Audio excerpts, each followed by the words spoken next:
I'm Alex, and I will be reviewing and discussing the book written by David Wallace Wells, written in 2019, published in 2019, I should say, titled The Uninhabitable Earth. The title in and of itself reeled me in. I wasn't really excited to read it because it sounded really depressing, but I was interested in the information that would be provided by this account. And it really was eye-opening, honest, and mostly horrifying. This publication was based on Wallace Wells' article in the New York Times, The Uninhabitable Earth. And in the book, he goes into great detail on the topic of climate change. One author, David Weinberg, reviewed the book as not just depressing, but a book that is a merciless hammering of the reader and a bludgeoning to wake up and realize the horrors of climate change. It is both hard and unpleasant to read. And 2/3 through, Wallace Wells unexpectedly pauses to say that if you had made it that far, you are a brave reader. I do not disagree with that, and whether or not you think that the book was well written or not, it is absolutely a harrowing, detailed, precise, and extremely, eye-opening but also depressing account on the issue of climate change. So while this book was incredibly informative and interesting and precise and factual and really hit all of the major key points and parts of climate change and its effects, its cascades, and its many compounding environmental, biological, social, and psychological impacts that are happening already and that will continue to unfold in the near future at unfathomable levels. It was extremely depressing to read. I had to put this book down at least a handful of times every time I would sit down to read it because of its just extensive, and sometimes repetitive, doomful, disastrous approach to kind of, whipping the reader into this reality of climate change and the trajectories and the path that we're on. Not to say that this isn't important to know, to read, to understand, to wrap our minds around. It was extremely important and informative and eye-opening, even for me, who's always been kind of this climate change advocate and environmental advocate. I also kind of got into this habit of turning it off or looking away or ignoring it because we all have to survive in this capitalist society that's so deeply embedded in us that sometimes if you are, an activist or environmentally conscientious, you're made to feel bad for it or annoying for it or too depressing or negative and to just enjoy life or, focus on, your own successes like work and school, those sorts of things. Or like I was even told to, instead of always absorbing all of this flood of information about the environment and climate change and our trajectories for the future, and these disasters, these natural disasters that were happening right before us, that I should focus on myself, to build myself up to having the resources and the platform I would need to be able to even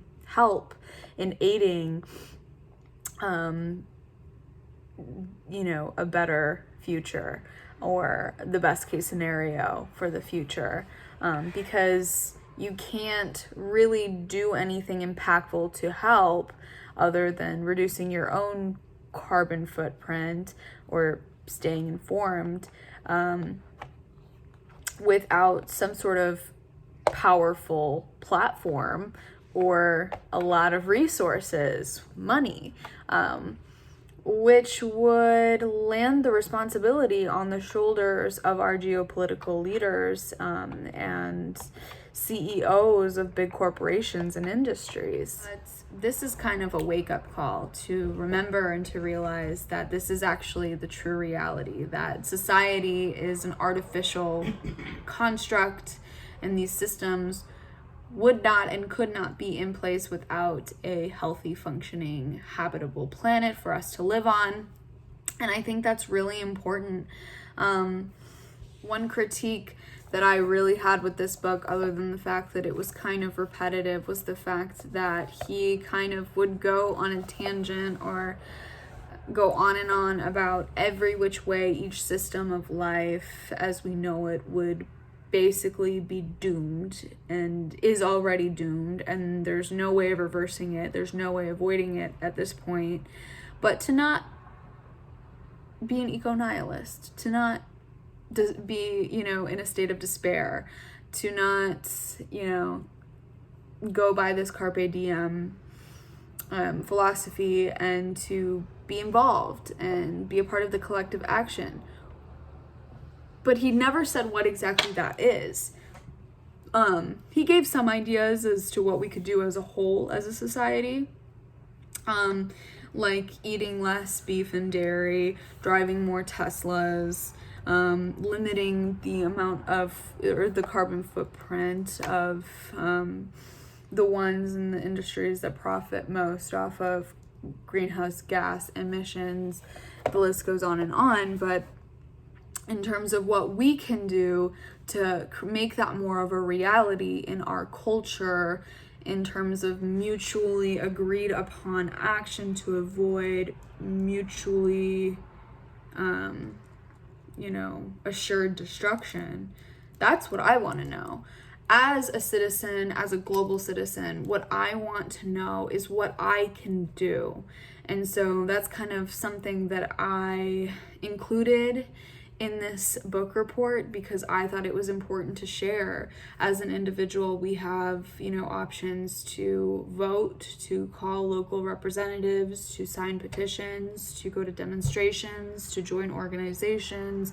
The list goes on. And while David Wallace Wells does touch on that, and I know he does, it just seems like those key parts of what we should take away from this book are completely overwhelmed and kind of drown in this wave, in this tsunami, which is kind of ironic given the topic of the book, of disastrous, doomful despair, horrible facts and trajectories of where we're heading as a human race and as a planet.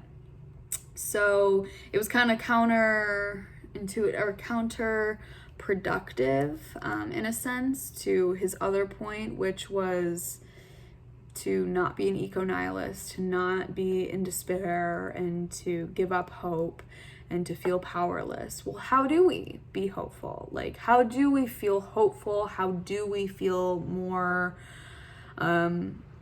powerful and less powerless in the attempt to come together as a global community and do something about this? Because we are all only individuals, and there's only so much that we can do to change the structures of our geopolitical, industrial kind of structure and layout as a society. So what do we do? There have been endless demonstrations. There was just a demonstration just a couple weeks ago at the national capital demanding to claim a climate crisis. And what's come of that? There's endless organizations that I'm involved with, that I get emails to sign petitions and to do this and that and to stay informed about this and that, and I do, but what else can I do? I tried to limit the amount of beef and dairy that I consume, and I try not to drive so much, even though I have to as a working, student and citizen. What else can I do? I have the conversations. what else can I do to be a part of restructuring our culture and our society to be more aware, more involved, more engaged, and more productive and solution-based than just looking at these facts and trajectories and thinking, que sera, or carpe diem, or, this eco-nihilistic way of kind of submitting to neoliberal economics today in this deeply embedded capitalist society that we live in. So while he goes into great detail about how we would be affected as a human race in terms of, heat, death, hunger, drowning, wildfires, natural disasters, lack of freshwater resources, dying oceans, unbreathable air, economic collapse, climate conflicts, and all systems of life, biological, social, economic, and psychological, being affected by climate change at a rapid course, as we are already seeing today. My question is, what do we do? What's the end consensus? To continue having kids and driving our cars and, consuming and working and paying bills, but voting, or trying to have less of an individual carbon footprint, which, I kind of question in terms of, as someone who has been vegan and vegetarian, or as someone who has given up my car, as someone who has done my best to reduce my carbon footprint and recycle and all of those, individual actions. I think it's kind of a distraction from the bigger issue that lays in the hands of our geopolitical leadership and industrial structures of the world. So that's kind of my thoughts about the book, The Uninhabitable Earth. It was extremely riveting, informative, harrowing, just absolutely gut-wrenching, and I needed to put it down for my own mental health, which, we do as a society. We look away and we, have to put down the news and all this information, this flood of information, to be able to cope with our own existences in this sense of impending, the end of the world feeling that so many of us are experiencing today, which could correlate to why mental health has declined so much in the last few decades. But what I have yet to see is a productive, healthy, solution-based approach. And while David Wallace Wells does touch on, some individual things that we can do, and some things that, us as global citizens can do to rally together in collective action to get geopolitical leadership and industrial structures to begin to shift in a global cultural change towards aiding the best case scenario of a 2 degrees Celsius incline in global temperature at most. He doesn't really... And he does talk about, how he has had his own family and continues to live his own life. He doesn't care too much for nature, but he cares about his own ability to have a human experience, and for his child and his future generations, descendants to come, to be able to do the same. So he cares about that, and that's why he's writing about it. But that he doesn't want to lose hope, and that he wants to be a part of the collective action, and he is still going to be able to live his life and cherish this gift of life, but that this is the reality, and we all need to face this reality. He touches on that, but he doesn't really give this solution-based approach, which I would find kind of counterproductive. Because if you're telling everyone to not freak out, but you're giving them a million reasons to freak out, I don't know. There's some room for indiscrepancies there, and kind of, all right, well, what do you suggest then? What is the solution? What should we all do? What tools do we have to really create this environmental, revolution, because that's what it would have to be to change our socio-political and economic structures to reduce emissions drastically and very quickly, to avoid this rapid deterioration of habitable Earth.